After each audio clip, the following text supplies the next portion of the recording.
Welcome to the incredible world of how it's done. Let's delve into finding out. Once upon a time, there was a small town where everyone loved the fresh bread made by Mrs. Clara. Mrs. Clara was the best baker in the area, and her bread was famous not only for its taste, but also for the love with which she made it. She was determined to share her secret with all the children of the town. One day, Mrs. Clara welcomed the children into her warm kitchen and told them she was going to teach them how to make bread. All the children were excited and ready to begin the baking adventure. Mrs. Clara showed them how to measure and sift the flour, explaining the importance of using the correct amount so the bread would come out perfect. The measurements she gave them were 4 cups of bread flour, 1 1/3 cups of warm water, 2 teaspoons of fresh baker's yeast, or 3/4 teaspoon of dry yeast, and 1 1/2 teaspoons of salt. With the ingredients prepared, the children learned to dissolve the yeast in the warm water, watching the little bubbles form. "Yeast is magic," said Mrs. Clara. "It's what gives life to the bread." Mrs. Clara mixed the flour and salt and explained why each ingredient is important, while the children watched attentively. The children took turns stirring the mixture, gradually incorporating the water with yeast and kneading with their little hands covered in flour. While they kneaded, Mrs. Clara told them stories about how she learned to make bread from her grandmother. The children formed a large ball of dough and placed it in a big bowl to rest. They covered it with a clean cloth. The children were expectant.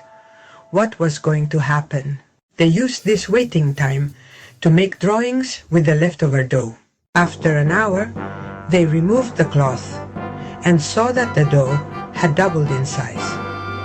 Mrs. Clara explained how the yeast had done its job.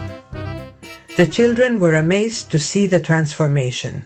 That's when Mrs. Clara explained the different kneading techniques she used: stretching, folding, and punching. The children had a great time when the baker let them make fun shapes with their dough.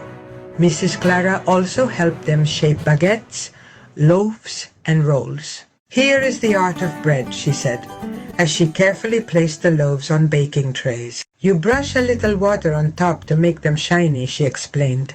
The children took turns sprinkling seeds and herbs on the loaves before they went into the oven to make them even more delicious. As the bread baked, the aroma began to fill the kitchen. Meanwhile, Mrs. Clara taught them songs about wheat and the bread-making process. When the loaves were ready, a delicious aroma accompanied them as they came out of the oven. The children clapped excitedly when they saw how well the loaves had turned out. They tasted the different varieties they made together. Mrs. Clara explained how bread is more than food. It's a tradition and a way to share love. Each child received a small loaf to take home and share with their family. They left Mrs. Clara's house with the promise to return to make more bread together.